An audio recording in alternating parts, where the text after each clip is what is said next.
प्यारे दोस्तों और अजीज भाइयों, मैं हूं यूसुफ मलिक और आप देख रहे हैं दावत जन्नत का रास्ता।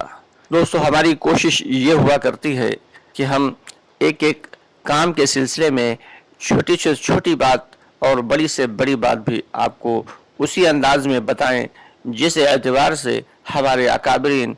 हमको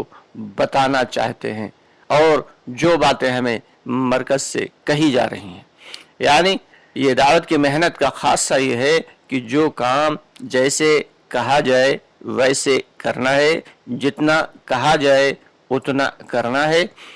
और जब कहा जाए तब करना है। दावत की मेहनत के एतबार से अगर हम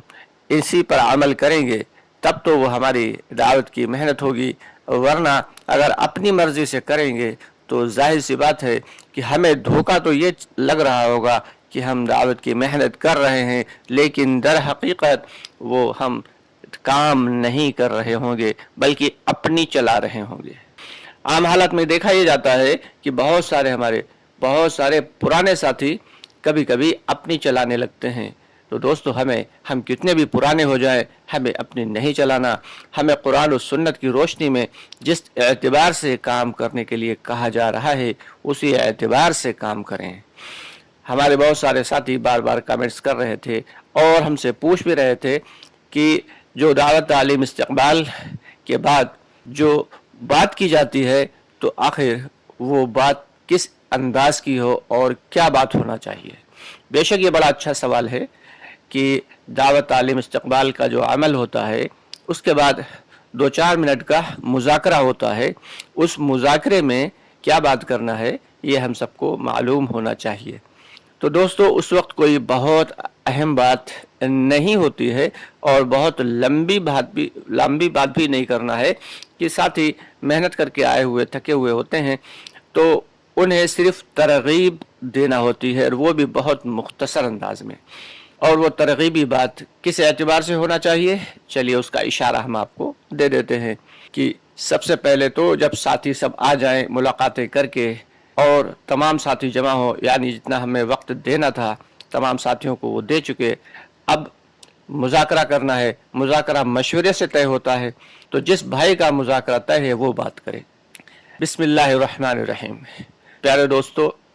अल्लाह रब्बुल आलमीन ने जो ये हम सबको आला मेहनत और ऊंचा दावत की मेहनत का काम दिया है, इसकी कद्र करना हम सबकी जिम्मेदारी है। इसकी कद्र करना हम सबकी जिम्मेदारी है और कद्र ये है कि इसको बाकायदगी से किया जाए, इस्तिकामत से किया जाए, यकीन से किया जाए। अगर हम इसे यकीन से नहीं करेंगे, हमारे यकीन में कमी होगी, तो इस दावत की मेहनत से हमें पूरा फ़ायदा नहीं मिलेगा। और अगर इसमें इस्तिकामत नहीं होगी, इस्तिकामत से मुराद ये है कि कभी किया कभी छोड़ दिया, ये नहीं होना चाहिए, बल्कि इस्तिकामत का मतलब ये है कि निहायत पाबंदी के साथ इस अमल को किया जाए। चाहे दावत की मेहनत का काम हम थोड़ा ही क्यों ना कर रहे हों, लेकिन पाबंदी के साथ कर रहे हों। अगर रोज़ाना हम आधा घंटा देते हैं या 20 मिनट देते हैं तो वो भी हम पाबंदी के साथ दे रहे हों। मुलाकातों में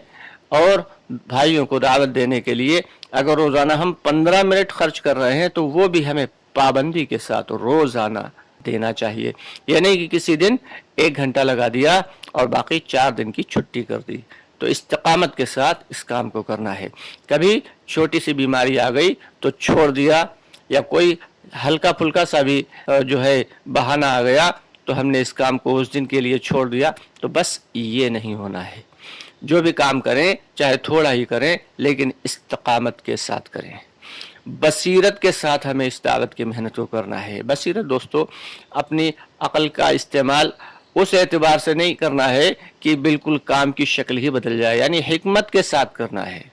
काम को हिकमत के साथ करना है कि जिस भाई से मुलाकात करना है उसे हिकमत के साथ दावत देना है और अपने आप को निशाना बनाकर हमेशा दावत की मेहनत को करना है। हज़रत मौलाना यूसुफ रहमतुल्लाह अलैह फरमाया करते थे कि दावत की मेहनत अगर हम अपने आप को निशाना बनाकर करेंगे, यानी दावत किसी को अगर हम दे रहे हैं اپنے آپ کو نشانہ بنا کر دوسرے کو دعوت دے رہے ہیں تو اس دعوت سے ہمیں فائدہ ہوگا، اور اگر ہم دوسرے کو نشانہ بنا کر یا دوسرے کو سمجھانے کی غرض سے یا دوسرے کو فائدہ پہنچانے کی غرض سے دعوت دے رہے ہیں تو اس کی مثال ایسی ہے جیسے کہ اندھے کے ہاتھ میں چراغ، یعنی جیسے کوئی بھی شخص جو کہ اندھا ہو، نابینا ہو، وہ اگر چراغ لے کر اندھیرے میں جا رہا ہے تو اس چراغ سے اسے کوئی فائدہ نہیں ہوگا، ہاں مگر دوسرے لوگ اس کے چراغ سے فائدہ ضرور اٹھا لیں گے۔ ٹھیک اسی طریقے سے جو شخص دوسرے کو نشانہ بنا کر دعوت دے گا کہ ہم دوسرے کو سمجھانے یا اسے راہ راست پر لانے کے لیے دعوت دے رہے ہیں، تو اس کا مطلب یہ ہے کہ دوسرے تو اس کی اس بات سے فائدہ اٹھا لیں گے، دوسروں کو تو فائدہ ہو جائے گا اس کی دعوت سے، لیکن اس کے ایمان میں، خود اس کے ایمان میں کوئی فائدہ نہیں ہوگا۔ تو دوستو یہ بہت اہم بات ہے، اس طریقے سے ساتھیوں میں جو ہے بات کرنا ہے، اور بات بہت زیادہ لمبی بھی نہ ہو اور بالکل مختصر بھی نہ ہو، بس 2-4-5 منٹ کی بات کریں تاکہ ساتھیوں کا ذہن بنا رہے اور ساتھ ہی استقامت کے ساتھ دعوت کی محنت میں لگے رہیں۔ تو اس کے ساتھ ہی دوستو اس بات کا بھی ہمیں دھیان رکھنا ہے کہ ساتھیوں کو جوڑے رکھنا ہے، جو ہمارے ساتھی ہیں یہ ہماری پونجی ہیں، ان کو باقاعدگی سے حکمت کے ساتھ، پیار کے ساتھ، محبت کے ساتھ جوڑے رکھیں، جس کے جو نوعیت ہو اس نوعیت کے اعتبار سے اس کے ساتھ معاملہ کریں، کہ اگر کوئی بہت مصروف ساتھی ہے اور وہ کسی وقت جو ہے وہ جانے کے لیے کوئی عذر بتا رہا ہے تو اس کے عذر کو قبول کیا جائے، اور باقی اگر کسی کے بارے میں معلوم ہے کہ اس کے پاس وقت فارغ ہے تو اس کو ترغیب دے کے روکا جائے۔ تو یہ جو ہے یہ حکمت کا کام ہے۔ دعوت کی محنت میں حکمت بہت ضروری ہے، لیکن حکمت کا مطلب یہ نہیں کہ کام کی شکل کو ہی بدل دیا جائے، بلکہ کام کی ہمیں کرنا تو ویسے ہی ہے جیسے ہم کو اکابرین کی جانب سے کہا جا رہا ہے کہ جتنا کرنا ہے، جتنا کہا جا رہا ہے اتنا ہی کرنا ہے، جو کہا جا رہا ہے وہ کرنا ہے، اور جیسے کہا جا رہا ہے ویسے ہی کرنا ہے۔ دوستو آپ سے گزارش ہے کہ ہماری ویڈیوز کو زیادہ سے زیادہ آگے شیئر کر دیا کریں، اور اگر ابھی تک آپ نے ہمارے چینل کو سبسکرائب نہیں کیا ہے تو اس کو سبسکرائب کر لیں تاکہ ہماری ہر ویڈیو کا نوٹیفیکیشن آپ تک پہنچتا رہے۔ اگر پسند آئے تو اس کو لائک کر دیا کریں۔ انشاءاللہ تعالی بہت جلد